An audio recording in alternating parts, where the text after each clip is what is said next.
Okay, so AI follow-ups for people who hate AI and how to double your results. So this guide is designed for people who have no AI experience, 80s babies, 70s babies, 90s babies, and either dislike or never use it. Here's the minimum you need to do to get great results. So the first question is, what is the purpose of follow-up? So before we get into how to use AI to do this in a very simple way, it's good to ask the question, why are we following up in the first place? What problem are we trying to solve?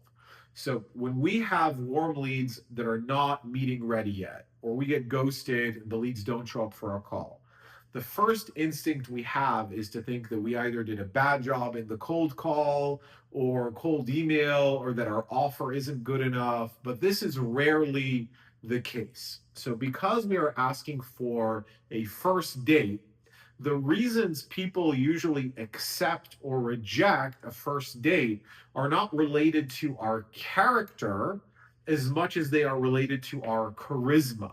So, charismatic people, companies, offers, and salespeople get meetings.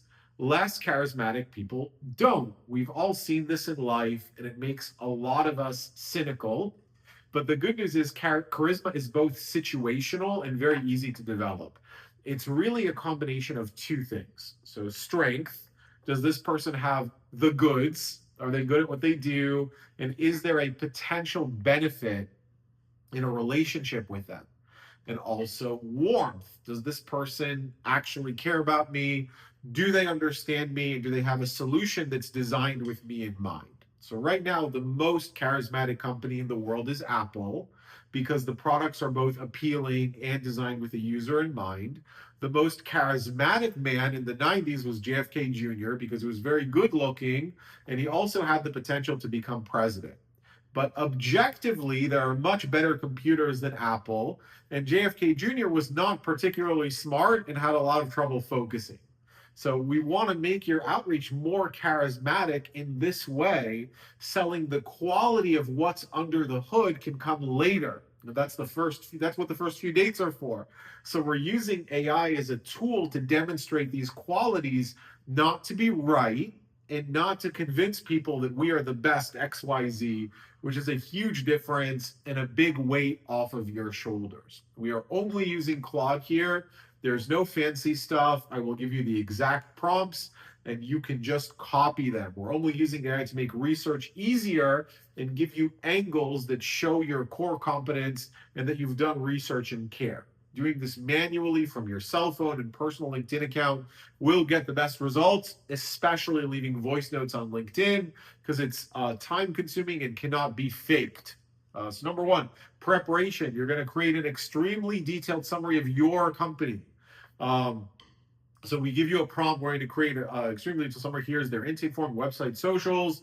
We're going to find out all relevant information about their customers and reviews. Anything that can be used to prompt a sales conversation. If they fundraised recently, for example, use all available online sources. Then you do the same thing for the competitor company. So you do it for yourself, and then you do it for the company that is a lead.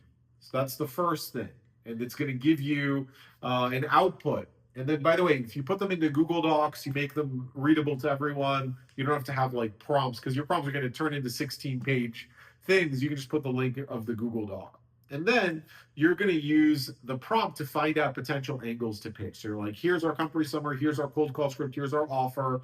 We got interest from this client, here's their summary, and then here's the LinkedIn of the person who is interested. Can you brainstorm two potential win-wins? It'll give you an output, and then you take that output and you're like, okay, write me a script for email, for LinkedIn, for cell phones, for voicemail, as well as a follow-up text. Use informal C-suite executive tone, like the All In podcast, very short communication style, one executive to another, and make sure you reference that you talk to somebody from our company and asking for a chat.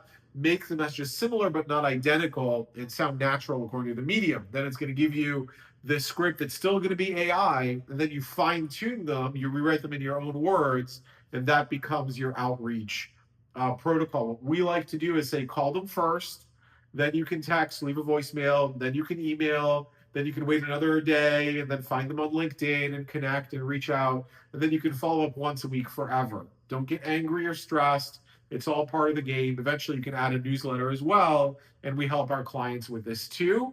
But if you do that follow up, that's the that's really going to help, because most of these deals are lost. Most clients don't get on the phone with you because of a lack of charisma, not because you're not a great person to work with. It's like, not because you're not a great man or a woman. It's just you're not giving them enough to get that first meeting. So hope this was helpful, and have a great day. I will talk to you guys soon.